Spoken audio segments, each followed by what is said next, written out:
Hi, మీ విజయ్. ప్రస్తుతానికి మనం మర్రిగూడెం మండలం కుదాక్పల్లి గ్రామ పంచాయతీ పరిధిలో ఉన్నాం. ఇక్కడ మండల నాయకులతో మనం ఉన్నామండి. కాంగ్రెస్ ప్రభుత్వం ప్రవేశపెట్టిన ఈ 6 గ్యారంటీలు కానీ అలానే ఈ నియోజకవర్గం ఎంత మేరకు డెవలప్మెంట్ జరుగుతుందో అతని ద్వారా తెలుసుకుందాం. నమస్కారం సార్. నమస్కారం సార్. సార్, ఈ కాంగ్రెస్ ప్రభుత్వం ప్రవేశపెట్టిన 6 గ్యారంటీలు కానీ ఇక్కడున్న స్థానిక ఎమ్మెల్యే గారు ఏ విధంగా అభివృద్ధి చేస్తున్నాడు ఈ కాన్స్టిట్యున్సీని? నా పేరు మాధగోని నాగరాజు గౌడ్, మునుగోడు నియోజకవర్గం, మర్రిగూడెం మండలం, కుదబక్షపల్లి గ్రామం, కాంగ్రెస్ పార్టీ మర్రిగూడెం మండల నాయకులు. రాజగోపాల్ రెడ్డి సార్ గారు మునుగోడు నియోజకవర్గాన్ని అన్ని విధాలుగా అభివృద్ధికి ముందంజలో తీసుకెళ్తూ ఉన్నాడు. కాంగ్రెస్ పార్టీ 2023లో డిసెంబర్ 9వ నెల నాడు ప్రభుత్వాన్ని ఏర్పాటు చేయడం జరిగింది. అదేవిధంగా కాంగ్రెస్ పార్టీ ప్రవేశపెట్టిన పథకాలన్నిటిని కూడా ముందంజలో తీసుకెళ్తా ఉన్నాడు.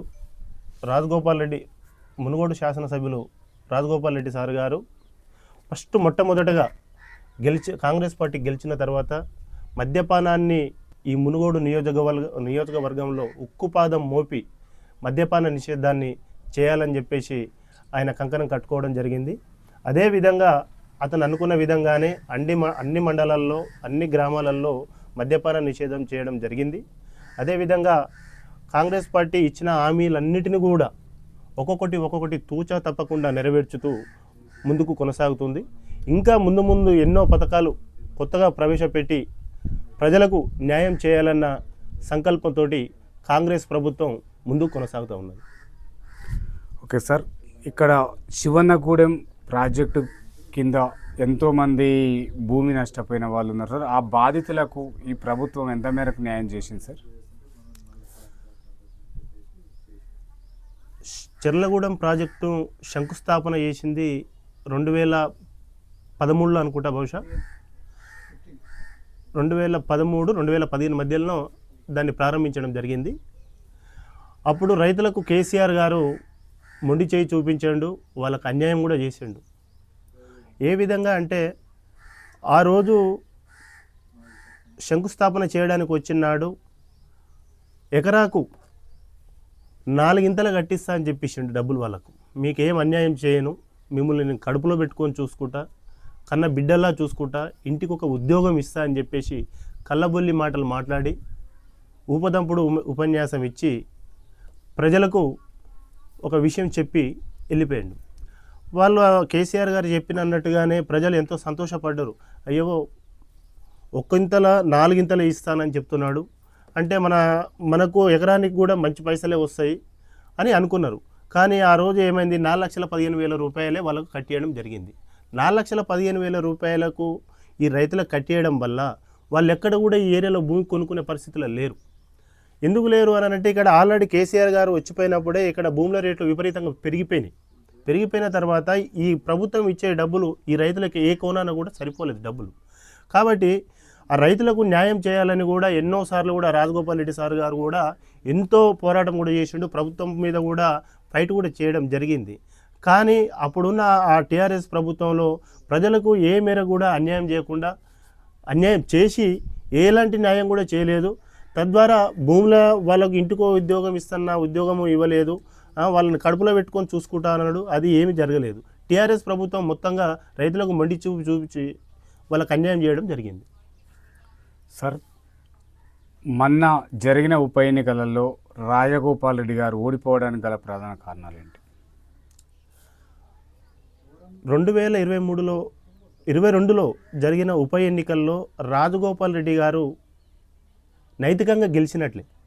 ఎందుకు అనంటే ఆ రోజున్న టీఆర్ఎస్ ప్రభుత్వం 100 కోట్లు కుమ్మరించి ప్రజలని మభ్యపెట్టి ఓట్లు వేయించుకొని వాళ్ళు గెలిచిరు తప్పిస్తే వాళ్ళు ప్రేమతోటి గెలిచినది ఏం లేదు. రాజగోపాల్ రెడ్డి గారు ఉప ఎన్నికకు రావడం కారణం ఏంది, నేను కాంగ్రెస్ పార్టీలో ఉన్నా, టీఆర్ఎస్ ప్రభుత్వం ఉన్నది, నా మునుగోడు నియోజకవర్గం అన్ని విధాలుగా వెనుకబడిపోతున్నది, ఎందుకు ఈ మునుగోడు నియోజకవర్గం ఈ తెలంగాణలో లేదా, నా నియోజకవర్గానికి ఎందుకు అభివృద్ధి చేస్తలేరు, మీరు అనుకున్న కాళేశ్వరం ప్రాజెక్టు మల్లన్న సాగరు అనుకున్న విధంగానే మీరు పూర్తి చేసిరు.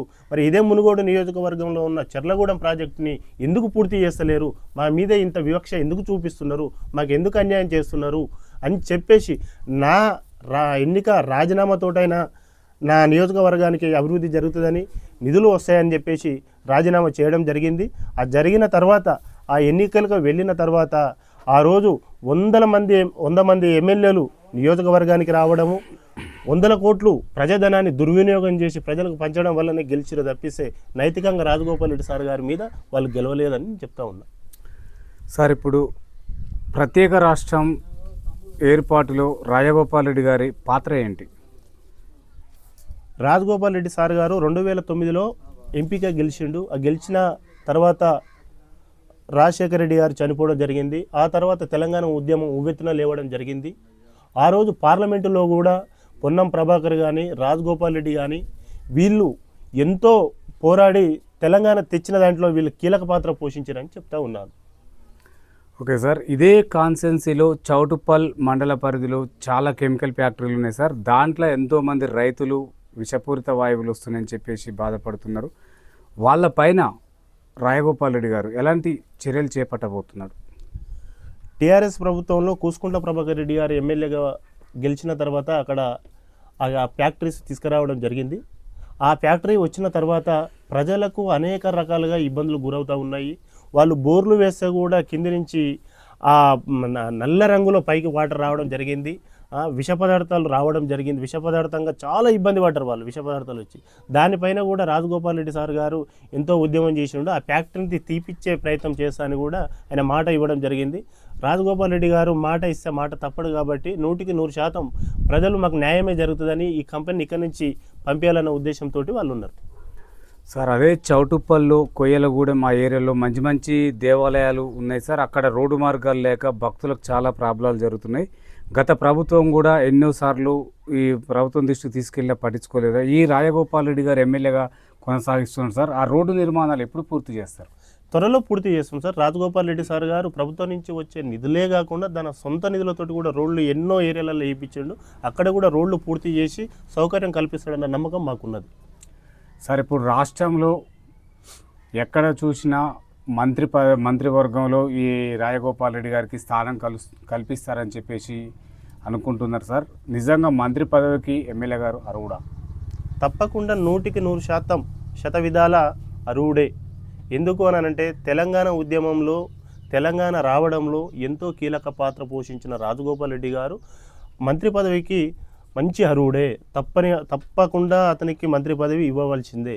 ఎందుకు అంటే కాంగ్రెస్ పార్టీ అధిష్టానం కూడా 2023లో జరిగిన ఎన్నికల్లో తప్పకుండా నీకు సరైన న్యాయం చేస్తాం, నీకు సరైన స్థానం కల్పిస్తామని చెప్పేసి మాట ఇచ్చింది. ఆ మాట ప్రకారం అధిష్టానం ఎప్పుడు కూడా తప్పకుండా మంత్రి పదవి ఇస్తుంది. మంత్రి పదవికి రాజగోపాల్ రెడ్డి గారు అర్హుడు.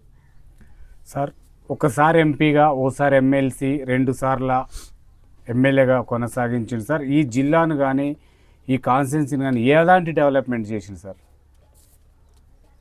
రాజగోపాల్ రెడ్డి సార్ గారు 2009లో కాంగ్రెస్ పార్టీలో ఉన్నప్పుడు అప్పుడు అధికారం ఉండేది. ఆయన స్థాయికి మించి చేసిండు. ఎందుకంటే భువనగిరి పార్లమెంటులో ఎన్నో 6 నియోజకవర్గాలు ఉన్నాయి కదా, 6 నియోజకవర్గాలను కూడా సమానంగా అందరినీ కూడా ఒకే విధంగా చూసి అన్ని నియోజకవర్గాలు డెవలప్మెంట్ చేయడం జరిగింది. రోడ్లు కానీ, తర్వాత భవనాలు కానీ, తర్వాత బస్ స్టాండ్లు కానీ, తర్వాత ఎన్నో కమ్యూనిటీలు కూడా అతను మాకు మంజూరు చేయడం కూడా జరిగింది. సార్, ప్రతిపక్షంలో ఉన్నప్పుడు ఇక్కడున్న రాజగోపాల్ రెడ్డి గారు ఎదుర్కొన్న సమస్యలు ఏ విధంగా ఉన్నాయి సార్? ప్రతిపక్షంలో ఉన్నప్పుడు అతని మునుగోడు నియోజకవర్గంలో కాంగ్రెస్ ఎమ్మెల్యేగా ఉండడం జరిగింది. కాంగ్రెస్ ఎమ్మెల్యేగా ఉండన్న ఉద్దేశంతో, ఒక ఏకైక ఉద్దేశంతో ఇక్కడ నిధులు ఇవ్వకపోవడంతోనే రాజగోపాల్ రెడ్డి గారు ఎమ్మెల్యే పదవికి కాంగ్రెస్ పార్టీకి రాజీనామా చేసి బై ఎలక్షన్కు పోవడం జరిగింది. ఆ బై ఎలక్షన్కు పోయినప్పుడు టీఆర్ఎస్ ప్రభుత్వం రాజగోపాల్ రెడ్డి సార్ గారిని ఓడగొట్టడానికి విశ్వ ప్రయత్నాలు చేసి ఎన్నో హామీలు ఇచ్చి రాజగోపాల్ రెడ్డి సార్ గారిని ఓడగొట్టడం జరిగింది. ఆ హామీలు ఇచ్చిన తర్వాతనే ఈ మునుగోడు నియోజకవర్గానికి ఇంతో అంతో అభివృద్ధి జరగడం జరిగింది. ఓకే సార్, రేపు రాజగోపాల్ రెడ్డి గారికి మంత్రి పదవి ఇవ్వకపోతే పార్టీ మారి కేంద్రంలో మంత్రి పదవి కొట్టే ఆలోచనలు ఉన్నాయని చెప్పేసి అక్కడక్కడ గుసగుసలు వినపడుతున్నాయి సార్. దీనిపైన మీరేమంటారు? అవన్నీ కూడా ఊహాగానాలే. పార్టీ మారే అవకాశం లేదు. అతను అలాంటి వ్యక్తి కూడా కాదు. పార్టీ పదవులకు ఆశపడే వ్యక్తి కూడా కాదు. తన పని తను చేసుకుంటూ పోతున్నాడు అంతే తప్పిస్తే ఏ పదవులు కూడా ఎప్పుడు కూడా ఆశించలేదు. నాకు ఎప్పుడు కూడా మంత్రి పదవి ఇవ్వాలి అని కూడా ఎక్కడ కూడా బహిరంగంగా కూడా ఎన్నడూ అనలేదు. ఆయనది ఒకటే ఒక సంకల్పం, నా మునుగోడు నియోజకవర్గాన్ని 100% విధాల అభివృద్ధి చేయాలి అన్న తపనే తప్పిస్తే వేరే ఉద్దేశం రాజగోపాల్ రెడ్డి సార్ గారికి లేదు. ఓకే సార్, ఇప్పుడు బీసీ వర్గీకరణపై ఇది రాహుల్ గాంధీ గారి కళ నెరవేరుతుందంటారా? తప్పకుండా నెరవేరుతుంది. ఎందుకంటే బీసీలు చట్టసభల్లోకి పోకపోవడం వల్లనే ఈ బీసీ వర్గీకరణ తీసుకొని వచ్చి బీసీలకు న్యాయం చేయాలన్న ఒక ఉక్కు సంకల్పంతో రాహుల్ గాంధీ గారు దీన్ని సవరణ చేద్దామని తీసుకొస్తున్నాడు ముందరికి. సార్, ఎస్టీ సామాజిక వర్గానికి చెందిన బాలు నాయక్ కూడా మంత్రిలో వర్గీకరణలో ఉన్నాడని తెలుస్తుంది సార్. అతడు కూడా మంత్రి పదవి ఆశిస్తున్నాడని తెలుస్తుంది. అతనికి ఇవ్వచ్చా? ఇవ్వచ్చు అని అంటే అది కాంగ్రెస్ పార్టీ అధిష్టానం, కాంగ్రెస్ పార్టీ అధికారంలో ఉన్నది కాబట్టి రేవంత్ రెడ్డి గారి నిర్ణయం మేరకు అవకాశాలు ఉంటే ఉండొచ్చు. చెప్పండి. ఓకే సార్, ఈ ఉమ్మడి నల్గొండ జిల్లాలో 2 మంత్రులు, ఎమ్మెల్యేలు, చాలా వరకు ఎమ్మెల్సీలు కూడా ఇక్కడ అంతా కాంగ్రెస్ పార్టీకి సంబంధించిన వాళ్ళే సార్. ఎలాంటి డెవలప్మెంట్ చేస్తున్నారు సార్ మొత్తం ఈ ఉమ్మడి నల్గొండ జిల్లాని? గత ప్రభుత్వంలో ఉమ్మడి నల్గొండ జిల్లా ఎంతో వివక్షకు గురైంది. అది మరి కేసీఆర్ గారికి నల్గొండ జిల్లా అంటే అంత వివక్ష ఎందుకో మాకైతే తెలియదు. ఎందుకు అని అంటే ఒకప్పుడు ఇక్కడ ఉద్దండులు ఉన్నారు. పాల్వాయి గోవర్ధన్ రెడ్డి గారు కావచ్చు, దామోదర్ రెడ్డి కావచ్చు, వెంకటరెడ్డి కావచ్చు, ఉత్తమ్ కుమార్ రెడ్డి గారు కావచ్చు.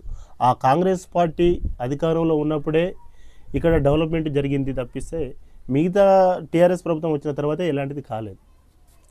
ఓకే సార్, ఉప ఎన్నికలకు ముందు లెంకలపల్లి అనే గ్రామాన్ని కేసీఆర్ దత్తత తీసుకోవడం జరిగింది సార్. ఎంత మేరకు డెవలప్మెంట్ చేసిండు?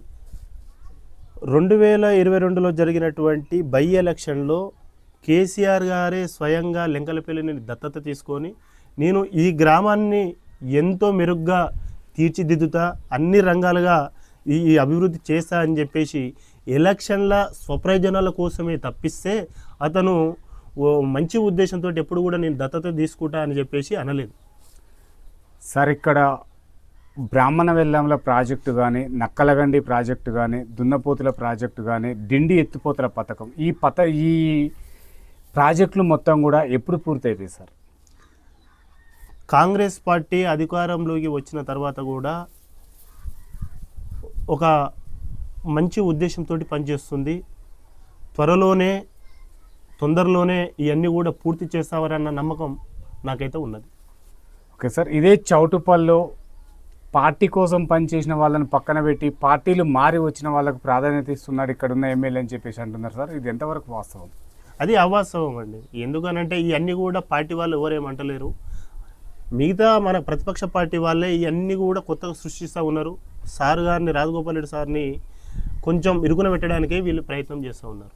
పార్టీలు మారినప్పుడు టీఆర్ఎస్ ప్రభుత్వం ఉన్నప్పుడు కాంగ్రెస్లు వేయరు, బీజేపీలు వేయరు, టీడీపీలు వేయరు. ఇప్పుడు సహజంగా జరిగేటివి. ఏ ప్రభుత్వం అధికారంలో ఉంటే, ఏ పార్టీ అధికారంలో ఉంటే ఆ పార్టీలోకి వెళ్ళడం సహజమే. ఓకే సార్, ఇటీవల ముగిసిన గ్రామ సభలలో చాలా వరకు రేషన్ కార్డులు కానీ, ఇందిరమ్మ ఇండ్లు కానీ ఉన్నవారికే వచ్చినాయి, లేనివారు లేని తిరగనే ఉన్నారని చెప్పేసి ఇక్కడున్న ప్రజలు చాలా వరకు వాళ్ళు బాధపడడం జరుగుతుంది సార్. దీనిపైన మీరేమంటారు? ప్రజలు ఎవరేమంటలేరు. ఇవన్నీ కూడా ప్రతిపక్ష పార్టీలు ఒక వివక్షతోటి, ఒక కడుపు మంటతోటే ఈ చర్యని వీళ్ళు మొదలు పెట్టడం జరిగింది. వీళ్ళే దుమ్మెత్తి పోస్తున్నారు తప్పిస్తే ప్రజలు ఎప్పుడు కూడా ఎక్కడ దుమ్మెత్తిపోయలేదు. దీని మీద వాళ్ళు ఎలాంటి మాటలు కూడా మాట్లాడడం లేదు. ఎందుకు అనంటే టీఆర్ఎస్ ప్రభుత్వంలో ఉన్నప్పుడు, అధికారంలో ఉన్నప్పుడు వాళ్ళు ఒక రేషన్ కార్డు ఇవ్వలేదు, ఒక డబుల్ బెడ్రూమ్ ఇల్లు ఇవ్వలేదు, ఎన్నడూ కూడా గ్రామ సభలు పెట్టిన దాఖలాలు కూడా లేవు. వాళ్ళు మొదటగా టీఆర్ఎస్ ప్రభుత్వం ఏర్పడినప్పుడు గ్రామ జ్యోతి అన్నారు. వాళ్ళు ఎన్నో రకాలుగా చెప్పారు. తర్వాత 1-2 సార్లు నిర్వహించారు తప్పిస్తే వాళ్ళు ఎప్పుడు కూడా నిర్వహించలేదు. కాంగ్రెస్ పార్టీ అధికారంలోకి వచ్చిన తర్వాత ఈ 10 ఏండ్ల ముందు దరఖాస్తులు చేసుకున్న వాళ్ళు కూడా వాళ్ళకి రేషన్ కార్డు రాలేదు.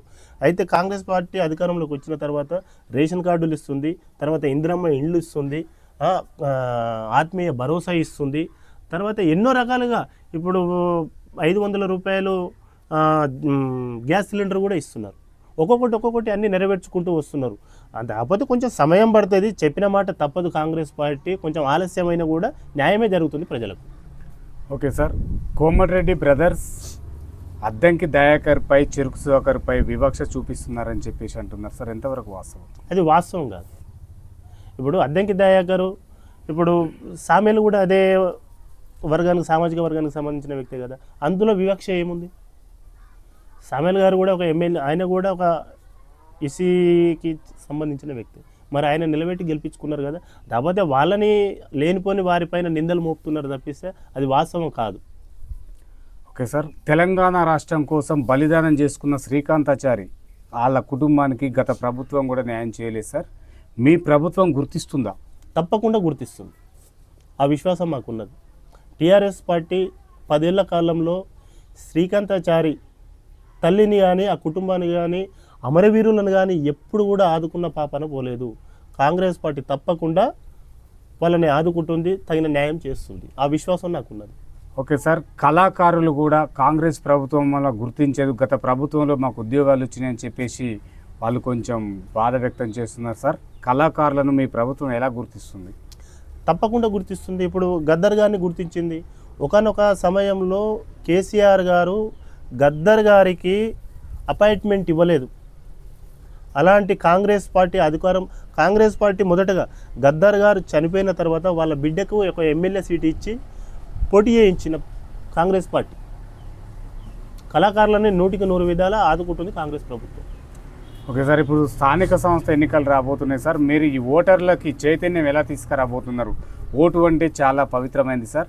దాన్ని ఒక బిర్యానీ పొట్లానికి, ఒక సార పాకెట్కు అమ్ముకోవడం జరుగుతుంది. దీంట్లో యువతలో ఓటర్లు ఎలాంటి చైతన్యం తీసుకురాబోతున్నారు సార్? ప్రజలల్లో, యువకులలో ఎంతో చైతన్యం వచ్చింది. ఇంతకుముందు నాయకులు చెప్తే ప్రజలు వినేవాళ్ళు. ఇప్పుడు ఆ పరిస్థితి లేదు. ప్రజలు చెప్తేనే నాయకులు వినే పరిస్థితికి వచ్చారు. ఎందుకనంటే టెక్నాలజీకి అనుకూలంగా యువకులు కానీ ప్రజలు కానీ దగ్గరలో ఉన్నారు. సాంకేతిక పరంగా ఎంతో పని సాధించారు. కాబట్టి ఏంది అని అంటే బిర్యానీ పొట్లాలకో పైసలకో అమ్ముడు వేయే స్వభావాలు ఇప్పుడు ఉన్న ఈ యువకులలో, ప్రజలలో లేదు. ఎందుకంటే మంచేంది, చెడింది, పాలేంది, నీళ్ళేంది ఇవన్నీ గుర్తించిన తర్వాత మనోడు మంచోడా చెడ్డోడా, ఏ పాటోడు ఊరికి టోపీ పెట్టేటోడా లేదంటే అతను టోపీ పెట్టుకునేటోడా, ఇవన్నీ పరిగణలోకి తీసుకొని అన్ని ఆలోచన చేసిన తర్వాతనే ఏ వ్యక్తి కావాలనో వాళ్ళే నిర్ణయించుకొని బాబాసాహెబ్ అంబేద్కర్ గారు ఇచ్చినటువంటి ఒక ఓటు అనే ఆయుధం నుంచి నువ్వు కత్తి పట్టుకొని యుద్ధం చేయాల్సిన అవసరం లేదు, కట్టె పట్టుకొని యుద్ధం చేయాల్సిన అవసరం లేదు. నీ ఓటు అనే ఆయుధాన్ని, నీ వాడిని, నీ మంచోడు ఏ పాటోడో వాడిని చూసి ఎంచుకోమని చెప్పిండు. ఓకే సార్, ఈ కాంగ్రెస్ ప్రభుత్వం విద్యా వైద్యంపై ఎలాంటి నిర్ణయాలు తీసుకోబోతుంది? గత ప్రభుత్వంలో పల్లె దవాఖానాలు నిర్మించింది సార్ గ్రామానికి. మీ ప్రభుత్వం అలా ఏదైనా చేస్తుందా? తప్పకుండా చేస్తుంది. ప్రభుత్వం ఏర్పడి సంవత్సరమే కాలమే అయింది కాబట్టి ఇంకా 4 సంవత్సరాల సమయం ఉన్నది. తప్పకుండా ప్రభుత్వము హాస్పిటల్ పైన దృష్టి ప్రత్యేకంగా సాధిస్తుంది. దాన్ని తప్పకుండా ప్రజలకు మంచి జరిగే విధంగా చూస్తుంది. సార్, ఈ కాంగ్రెస్ ప్రభుత్వం మహిళలకు ఎలాంటి రక్షణ కల్పిస్తుంది? ఇప్పటికీ కూడా ఎక్కడో అక్కడ మహిళలపై అత్యాచారాలు జరుగుతూనే ఉన్నాయి సార్. దీనిపైన ఎలాంటి చర్యలు చేపట్టబోతుంది? ప్రభుత్వాలు తప్పకుండా మహిళలకు మంచి రక్షణ ఇస్తుందన్న నమ్మకం నాకు ఉన్నది. మహిళలకు ఎలాంటి అన్యాయం జరగవద్దు, వారిపైన ఎలాంటి దాడులు జరగవద్దన్న ఉద్దేశంతో రేవంత్ రెడ్డి గారు దానిపైన ప్రత్యేక దృష్టి పెట్టిండు. త్వరలోనే వాళ్ళకి ఎలాంటి ఇబ్బంది కాకుండా చూస్తారన్న నమ్మకం నాకున్నది. సార్, చివరిగా ఎన్నికలు రాబోతున్నాయి సార్. ఓటర్లకి కానీ, విద్యార్థులకు కానీ, నిరుద్యోగులకు ఏం సందేహం ఇవ్వబోతున్నారు? నేను యువకులకు, విద్యార్థులకు, సామాన్య ప్రజలకు కూడా నేను ఒకటే విషయం తెలియజేస్తూ ఉన్నాను. ఒకసారి ఆలోచన చేయండి. ఈరోజు వచ్చి హైదరాబాద్లో ఉంటాడు ఆయన. హైదరాబాద్లో బాగా డబ్బు దండిగా సంపాదించి ఊరిలోకి వచ్చి నేను పోటీ చేస్తా, నేను డబ్బులు మంచి గెలుస్తా, నా దగ్గర ధనం ఉంది అని చెప్పేసి పోటీ చేసే వాళ్ళని ఎట్టి పరిస్థితుల్లో కూడా వాళ్ళని ఎన్నుకోకండి. ఎందుకు అనంటే వాళ్ళు పెట్టిన పెట్టుబడి, ఇచ్చిన డబ్బులని మళ్ళీ ఏ విధంగా సంపాదించుకోవాలని చెప్పేసి మళ్ళీ మీపైనే దోపిడీ చేసి మిమ్మల్ని విధ్వంసానికి గురి చేసి మీ ఊరి అభివృద్ధిని ఆపి వాళ్ళే మళ్ళీ సంపాదించుకుంటారు తప్పిస్తే తర్వాత డబ్బులు ఇచ్చి ఓటు వేయించుకునేవాడు ఎప్పుడైనా ఊరిని నాశనం చేసేటోడే. కాబట్టి ఎలాంటిది ఏ ఒక్క రూపాయి ఆశించకుండా ఏ పాటోడు ఎలాంటి వ్యక్తి మంచోడా చెడ్డోడా ఊరికి న్యాయం చేయగలుగుతాడా లేదా, ఊరిని అభివృద్ధి చేయగలుగుతాడా లేదా, ఈ అన్నిటిని పరిగణలోకి తీసుకొని ఓటు వేయమని కోరుతా ఉన్నాను. Okay sir, thank you sir. చూస్తూనే ఉండండి మీ తెలుగు టీవీ.